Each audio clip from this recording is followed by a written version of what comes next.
ಕಮಂತಮ್ಮ shirt ತೆಗಿ. ನಿಲ್ಲಬೇಕು ಎದ್ದಿತ್ತು ಇಟ್ಕೊಂಡಿದ್ದೇನೆ press ಮಾಡ್ತಾ ಇದ್ದೀನಿ ಟಕ ಟಕ ಅಂತ ಇದೆ. ಬಿಗ್ ಬಾಸ್ ನಂತರ ಕರ್ನಾಟಕ ಜನತೆಗೆ ಮತ್ತಷ್ಟು ಮನರಂಜನೆ ಕೊಡೋಕೆ ಬಂದಿರೋ ಶೋ ಅಂದ್ರೆ ಅದು ಕ್ವಾಟ್ಲೆ ಕಿಚನ್ ಸೀಸನ್ 2. ಹೌದು, ಸದ್ಯ ಇದೇ ಶನಿವಾರ ಹಾಗೂ ಭಾನುವಾರ ಈ ಒಂದು ಕ್ವಾಟ್ಲೆ ಕಿಚನ್ ಸೀಸನ್ 2 ನ ಗ್ರ್ಯಾಂಡ್ ಓಪನಿಂಗ್ ಇಟ್ಟಿದ್ದಾರೆ. ಈ ಒಂದು ಶೋ ಓಪನಿಂಗ್ಗೆ ಬಿಗ್ ಬಾಸ್ ಸೀಸನ್ 11ರ ವಿನ್ನರ್ ಹನುಮಂತ ಹಾಗೂ ಸೀಸನ್ 12ರ ಕರಿಬಸಪ್ಪ ಬಂದಿದ್ದಾರೆ.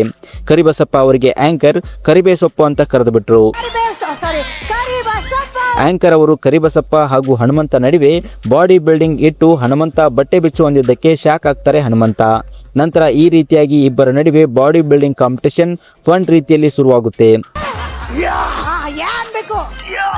ನಂತರ ನಿಮ್ಮ ಶೋಲ್ಡರ್ನಲ್ಲಿ ಶಕ್ತಿ ಪ್ರದರ್ಶನ ಮಾಡಿ ಅಂತ ಆಂಕರ್ ಹೇಳಿದಾಗ ಹನುಮಂತ ಮಾಡಿದ ತಮಾಷೆ ಈ ರೀತಿ ಇತ್ತು.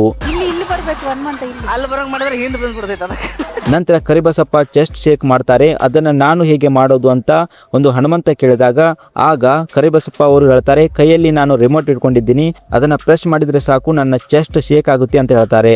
ಆಗ ಹನುಮಂತ ತನ್ನ ಚೆಸ್ಟ್ ನ ಈ ರೀತಿ ಶೇಕ್ ಮಾಡ್ತಾರೆ. ಇದ್ರ ಬಗ್ಗೆ ನಿಮ್ಮ ಅನಿಸಿಕೆ ಅಭಿಪ್ರಾಯವನ್ನ ತಪ್ಪದೆ ಕಮೆಂಟ್ ಮಾಡಿ. ಇನ್ನಷ್ಟು ಇದೇ ರೀತಿ ವಿಡಿಯೋಗಳಿಗಾಗಿ ನಮ್ಮ ಚಾನಲ್ ಅನ್ನ ಸಬ್ಸ್ಕ್ರೈಬ್ ಮಾಡಿ ಮತ್ತು ಪಕ್ಕದಲ್ಲಿ ಕಾಣುವಂತ ಬೆಲ್ ಐಕನ್ ನ ತಪ್ಪದೆ ಕ್ಲಿಕ್ ಮಾಡಿ.